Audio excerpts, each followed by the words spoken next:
Hello, my dear students. Today we will be studying a little bit about central force.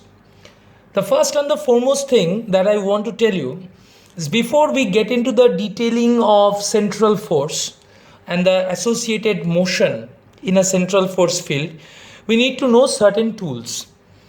So, suppose a particle is moving on a plane and it is moving with respect to a fixed origin. It is at a distance smaller from the origin and its inclination with respect to the horizontal x-axis is theta. So it can be specified by coordinates r and theta with respect to origin.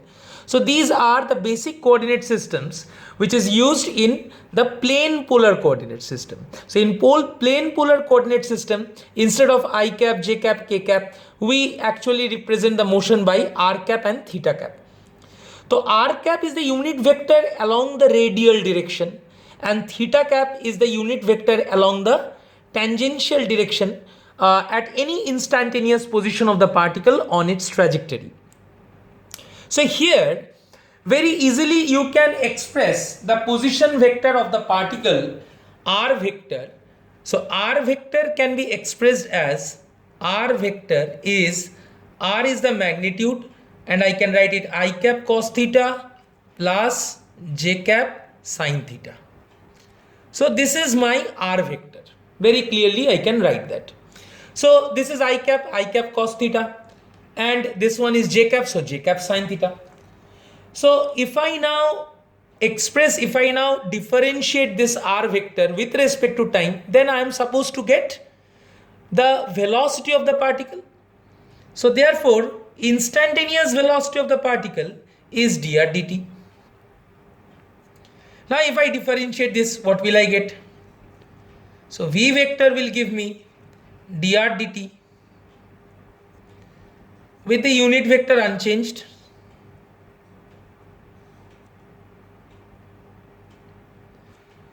and then along with it what I can say, plus r. So I will differentiate this theta part. So I'll get minus I cap sin theta d theta dt plus j cap cos theta d theta dt. Okay, so this d theta dt we can write it afterwards as theta dot, dr dt as r dot. That's how we can express it. So basically from here what do we get? We get v vector equals to r dot I cap cos theta plus j cap sin theta. Please see this. I cap cos theta plus j cap sin theta is along this direction. I cap cos theta, j cap sin theta. This is theta. So this angle is 90 minus theta. So r dot r cap, I can write what is r cap? R cap is I cap cos theta plus j cap sin theta, which is along a radially outward direction. And then from here what we can find out? I can find out plus r d theta dt. I can take it as common, so I can write it as theta dot. Okay, you can write d theta dt, no problem. And within bracket what am I getting then? I cap sin theta minus I cap sin theta plus j cap cos theta. Now I want you to pay attention to this particular part. So from here if I just bring this particular line parallelly here, suppose I bring this line parallelly here for your understanding. So very clearly what do you see? See, if these two are parallel lines, so this angle is 90 degree, this is 90 degree, so this is also 90 degree. So if this is theta, this is 90 minus theta, and this is how much? This is theta. So if this angle is theta, so what do you get in, what is the unit vector in this particular direction? See, j cap cos theta and minus I cap sin theta. So along this particular direction the unit vector is minus I cap sin theta plus j cap cos theta. So minus I cap sin theta plus j cap cos theta, which lies inside the bracket, that is nothing but the tangential direction, which is theta cap. So we are getting this type of expression. Okay, so therefore what we can say, where r cap is equals to I cap cos theta plus j cap sin theta, and theta cap is equals to what we can say, minus I cap sin theta plus j cap cos theta. And this is my expression for velocity vector. So very clearly we can find out the magnitude of this velocity. So we can write that magnitude of this velocity is r dot square. R dot can be written as dr dt. So dr dt whole square plus r theta dot whole square. So r d theta dt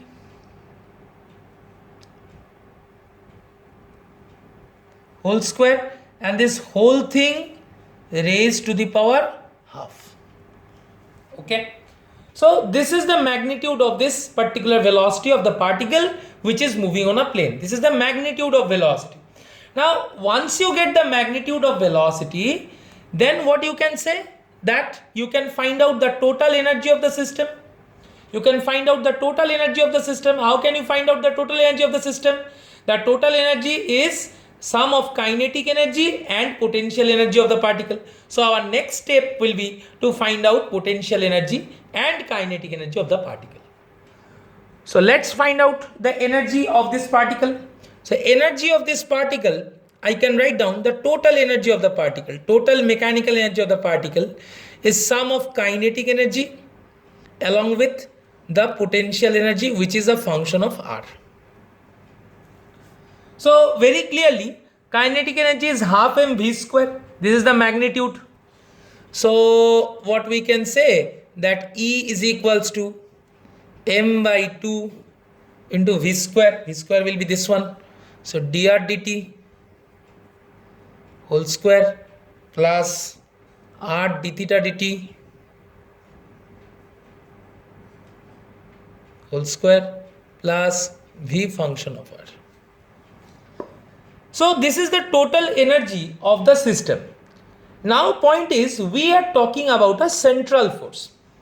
Now a central force by definition is that force which always acts along the position vector of a particle joining the particle and the center of force. So here O is the center of force and the position vector of the particle connecting O and P is actually r vector. So this is my r vector. Okay. So central force always acts along this line, along the line OP. So as a consequence, the torque which is produced due to the central force about this center of force, that will always vanish, because it is always directed along R, either towards O or away from O. So central force always acts along the line which joins the center of action of force and the instantaneous position of the particle. So evidently the net torque which is experienced by a particle moving in a central force field vanishes. So therefore, for motion in a central force, tau net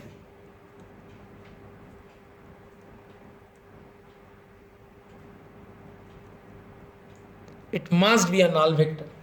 So as the net torque vanishes, so what we can say, we know that torque is dl dt. What is L? L is the angular momentum. So dl dt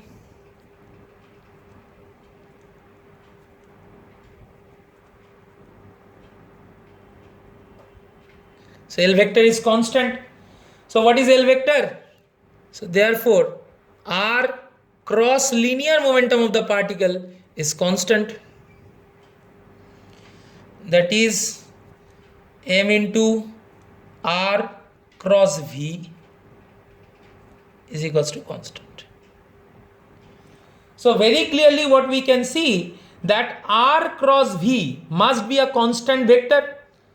Okay, so r and v, they are on the same plane. So m into r cross v is perpendicular to the plane containing r and v, and it has to be a constant vector. So if I consider the magnitude, so what we can say, so therefore mvr equals to, suppose let me denote it by capital L, which is constant. So m what is V? V is omega into R. So I can say R d theta dt. So R d theta dt multiplied by R, and that is equals to capital L. Or what we can say that d theta dt or theta dot is equals to L by m R square. So another very important equation which we will need in future, we have obtained here. So d theta dt we have got. Now next idea is, whenever we are dealing with central force, it is always convenient to use a reciprocal coordinate, which is u. U is reciprocal of r. It is always convenient to find the equations using u, which is 1 by r. So let u equals to 1 by r. So very clearly, this is a very important tool. So very clearly what we can say that dr dt, or I can say that r equals to will be 1 by u. So therefore it implies r equals 1 by u. So our dr dt is equals to minus 1 by u square du dt. Du dt can be written as du d theta into d theta dt. Okay.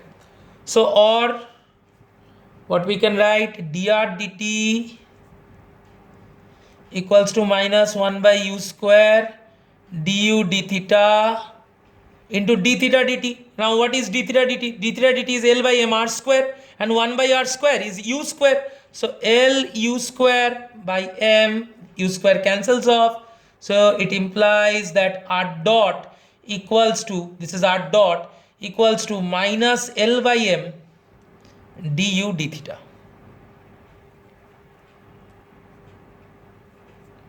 This is equation 4.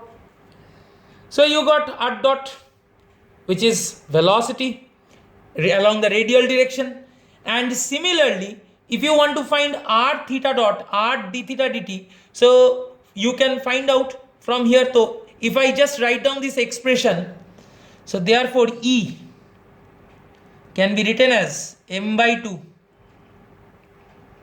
First one, dr dt whole square. Dr dt whole square means L square by m square du d theta whole square plus r square. R square means 1 by u square.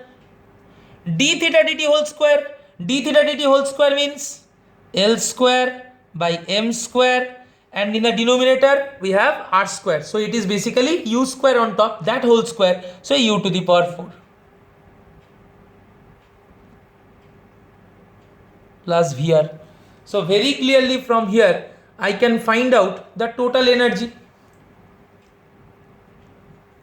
So E is equals to, if I take L square by m square common throughout, so I will get L square by twice m, and within bracket what do I get? I will get here u square plus du d theta whole square plus potential energy, which is a function of r. So this is the total energy of a particle which is moving in a central force field. Okay, please remember what are the central forces around you: electrostatic force, then the magnetostatic force, then you have gravitational force. All these are central forces. What is the signature of a central force? A central force always acts along the position vector connecting the instantaneous position of the particle and the center of action of the force, which is O. Okay, as a consequence of that, the net torque experienced by the particle about the center of that force, that means the origin O, will vanish because the force is either parallel or anti-parallel with r cap. And the total energy of the particle moving in a central force is given by this particular relation. You will learn this by heart, and this is a very very useful relation. Our next idea is to find out the force itself. Okay, so please understand, this is the total mechanical energy, and total mechanical energy is always conserved at each and every point. So if I do dE dr, then it will vanish. So there is no spatial variation of E with respect to R. So now we got to find out the force. So what we can say, dE dr equals to 0. So if dE dr is 0, so what we can write? It implies, if I differentiate this, dV dr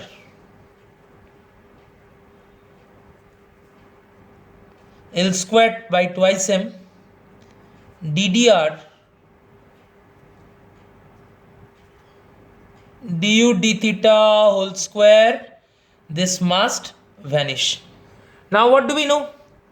That as r equals to 1 by u, so it implies dr equals to minus 1 by u square du. So evidently what we can say, that ddr here, what we can say, that dv dr plus L squared by twice m, and if I write ddr, so ddr can be written as ddu with minus u square on top. So here you have minus u square along with it of this one. So u square plus du d theta equals to 0. So basically what we can do, we can write dv dr equals to, take it to the other side of the equation, L square u square by twice m ddu of u square will give you 2u plus 2 du d theta du d theta. Now ddu of du d theta can be written as dd theta of du d theta into d theta du. Just a mathematical trickery, nothing else. Okay, so ddu of u square, this first term ddu of u square will fetch me 2u. ddu of du d theta can be written as, at first you do dd theta of this one, so 2 du d theta, dd theta of this one, d2u d theta 2, and it is ddu, so you must multiply with d theta du. So this one cancels off, 2 comes outside. So basically what you get dv dr equals to L square u square by m, because 2 cancels off here, and here what is left here, you get d2u d theta 2 plus u. Okay, so this is what you are getting. So dv dr is equals to this one. Now as central force is conservative in nature, so as central force is conservative,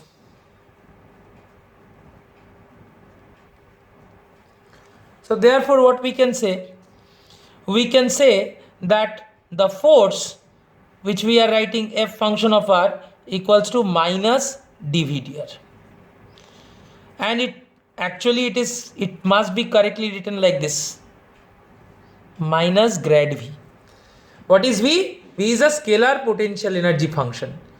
Okay, this is a gradient operator, so you can write it like this, minus dv dr. So ideally it should be written like this, minus dv dr, or okay, and I should write r cap.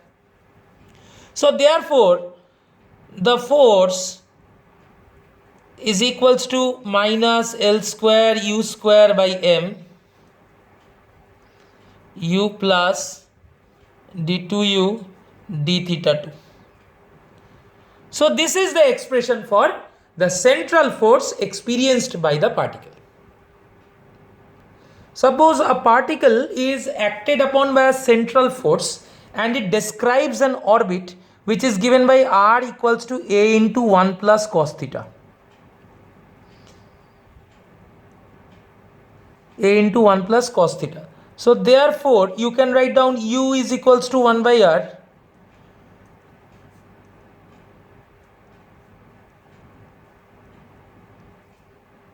and from here you can very easily find out d2u d theta 2. So we will get u plus d2u d theta 2 somewhat like this. Simple differentiation, everyone can do that. Now you will get 3a by r square, this particular term. Now if you substitute, what value of central force you are getting? So therefore what you can say that F, which is a function of r, is equals to minus 3a l square by m is in the denominator, and you will definitely get 1 by r square and u square on top, so it will make r to the power 4. Okay, so from here what we are observing, that it implies that F is proportional to 1 by r to the power 4. So here you see this particular particle is experiencing central force which varies as 1 by r to the power 4, and it is also negative. It is negative, that implies that this particular force is an attractive force. So it is an attractive force.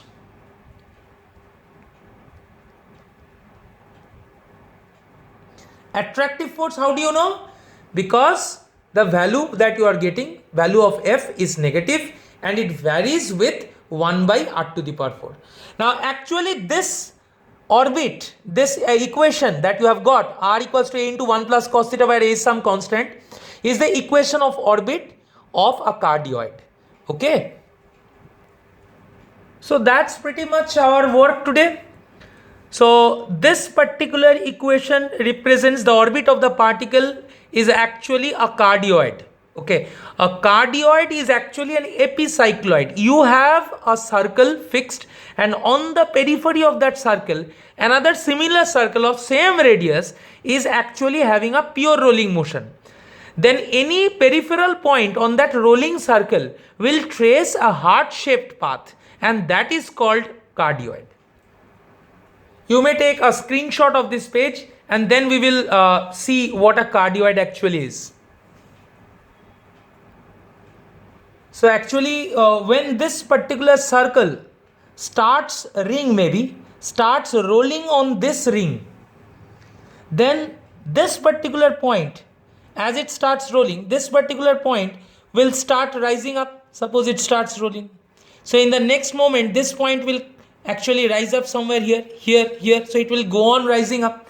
So evidently the path which is traced, it looks somewhat like this. I am just trying to show you.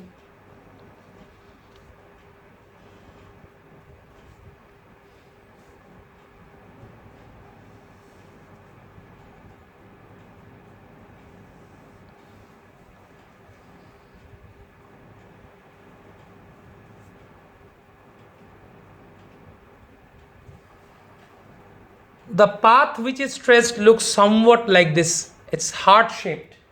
Okay, that's how it looks somewhat. So the path pretty much looks like this. I have drawn with my free hand, so definitely it is not up to the scale.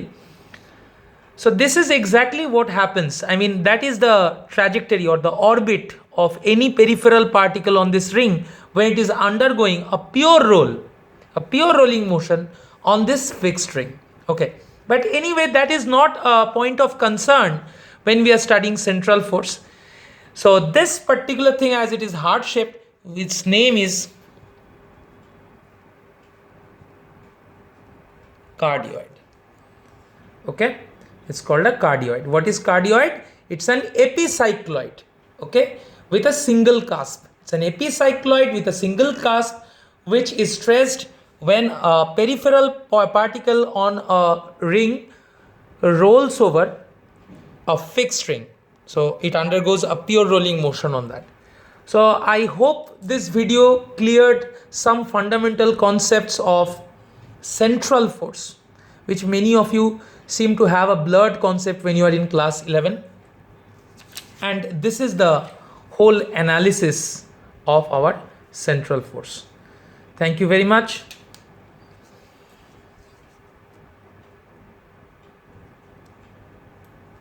And goodbye, everyone.